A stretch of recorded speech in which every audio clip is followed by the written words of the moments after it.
হর হর মহাদেব। ওম নমঃ শিবায়। কেমন আছেন আপনারা সবাই? আমি দীপ্তেশ্বর ভি মণ্ডল। সবাইকে জানাই হ্যাপি হোলি। বাট এখানে রাধাকৃষ্ণ আশীর্বাদে সত্যি কথা আপনাদের বড় বড় বিপদ কাটুক। কারণ আজকে আমি যে সময় ভিডিওটা আপলোড করব অবশ্যই আজকেতে আজকে দিনেতে অ্যাকচুয়ালি কলকাতার বুকে, শুধু কলকাতা নয়, বাংলাদেশ, ইন্ডিয়ার সব জায়গায় অল্প বিস্তর কিছু জায়গা, বিশেষ করে কলকাতার বুকে আছড়ে পড়েছে ভূমিকম্প। আর সেই ভয়ানক ভূমিকম্প আগেই আগাম বার্তা দিচ্ছে যে সময়টা কঠিন সময়। তাই যে গ্রহণটা আসতে চলেছে সেই গ্রহণটা কিন্তু ৩রা মার্চে অবশ্যই সূতাকাল যেটা শুরু হয়ে যায়, সেটা ৯ ঘন্টা আগে থেকে শুরু হয়ে যায়, সকাল ৬টা ২০ থেকে স্টার্ট হয়ে যাবে।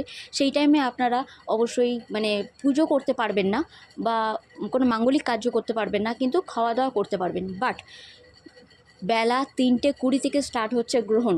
সেই গ্রহণ শেষ হবে ৬টা ৪৮-এ।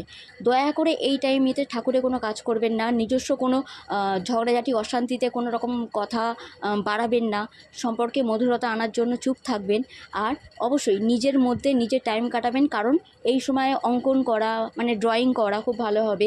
দয়া করে চুপ থাকার চেষ্টা করবেন। আর এই সময় না তো খাবেন না তো কিছু করবেন। যারা অসুস্থ আপনারা খুব শুকনো শাকনা জিনিসের উপরে খেতে পারেন।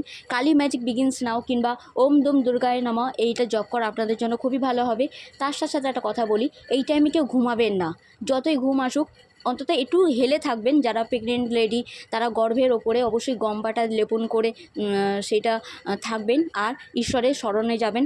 তবে পুজো আচ্ছানা ঠাকুর ঘরের দিকে একদমই যাবেন না। সেটা ৬টা ২০ আগে, ভোর ৬টা ২০ আগে, সকালবেলা তখন আপনারা করে নেবেন, তার আগে করে নেবেন। কিন্তু যতক্ষণ গ্রহণ থাকবে ততক্ষণ পর্যন্ত কিছু করা যাবে না। সো রাধাকৃষ্ণের আশীর্বাদ পাওয়ার জন্য অবশ্যই ৪ তারিখে আপনারা হোলি দোল যা কিছু খেলার খেলতে পারেন। দুর্গা দুর্গা।